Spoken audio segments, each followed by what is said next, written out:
How's it been? It's been fantastic. I mean, we've had a week now of pretty much amazing weather, and we've had thousands of people through the door. We've had this wonderful blend of really nice talks and good living history events. Particularly a triumph has been the air show and the Battle of Victoria, which we had today.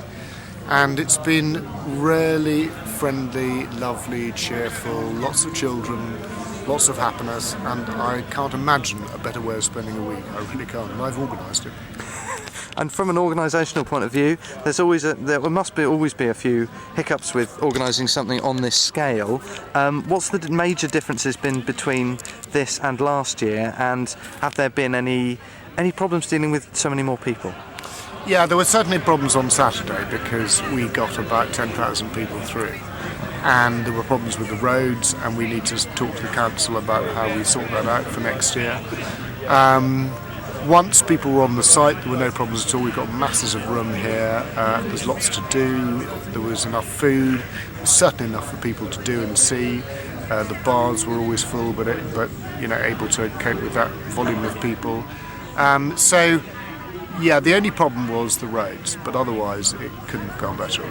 And what's been your particular favourites, or speakers, or some of the living history? What have you enjoyed the most? Well, I adored the air show. I loved the Battle of Victoria, which I thought was fantastic. I loved the sword school, watching the kids enjoy that with those fabulous teachers.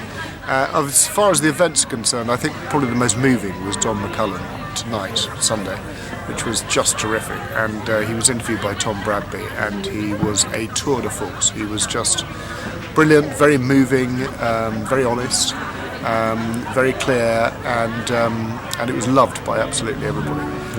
Tom Stoppard was great. Boris Johnson was Boris Johnson. Terrific, very popular, and some of the other speakers that perhaps aren't quite so big, but we got some fantastic academics down who really did a good job. No, it's been a terrific week actually. It couldn't have been better. Yeah, it's certainly been fantastic from everyone's point of view. And just finally, then, what's the thoughts towards next year? I take it there will be CVF Chalke Valley History Festival next year. One next year, and I think we have to sort of wait and see.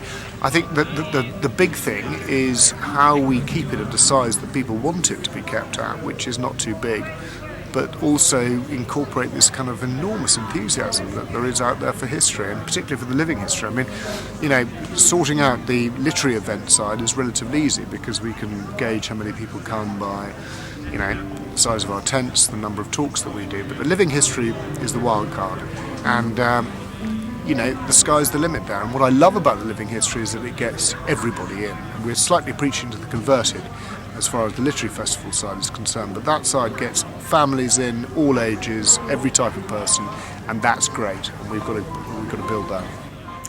And finally, then, do you have any figures for us of how the festival has done this year, or in comparison perhaps to last year?